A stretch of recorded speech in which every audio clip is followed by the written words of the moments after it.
See, this is only after 2 rounds. There's an awful long way to go yet, and I believe the forecast for the weekend is very, very poor, which I'll quite look forward to. But the course is going to play very, very tough. So, you know, if that's the case, then the tournament's still wide open for an awful lot of players, and will be. You know, that's it. So there's still 2 days of tough golf and tough weather ahead of us.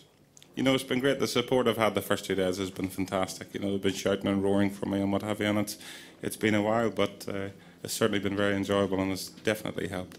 You know, as I said, my putting has been average to say the least. It was pretty good about 5 or 6 weeks ago whenever I won again, but overall it's been pretty average. But I've been fortunate this week to be able to spend a bit of time with Bob Rotella, an old friend, and we've worked on a few things and it's certainly helped. I think if you ask any professional, you know, whenever they're not playing as well as they think they should be, you know, we all get annoyed and frustrated with it. But you know, I've been around long enough, obviously, and you know, I've won what, I don't know how many times, 20 times, 21 times, or whatever tournaments. So you know, I've been around the mill for a while, so it never really disappears. It's just trying to get it back out again. And so far this week, I've played quite nicely. They only roar whenever it's in response to good shots. So I'd better keep on hitting good shots, otherwise there won't be too many roars.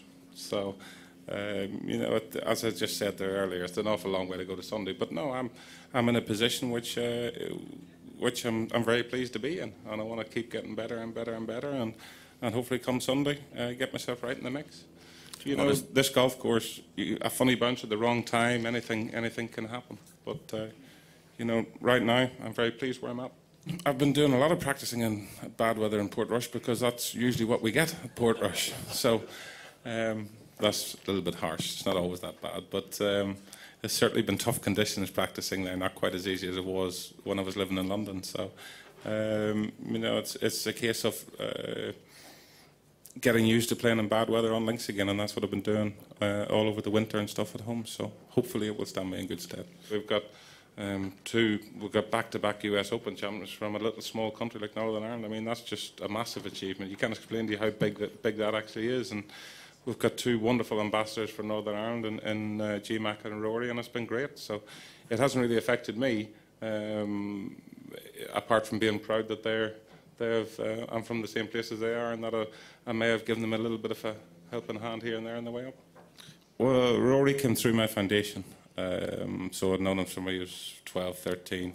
GMAC, not so much because he had been in America and stuff, but I'd played with them both and just given them a little bit of advice what they were going to do at the right times, and you know, in terms of what to expect when they come out and turn pro, and just little bits and pieces of that, questions that only really somebody on tour can answer. And you know, they took everything on board, and obviously all my advice was very, very good. Chubby's always said that I play better fat, so I've obviously been adhering to that theory, and he has been going on about points and Weight Watchers and everything all week, and after having seen myself on television there in the highlights, I think he might have a point.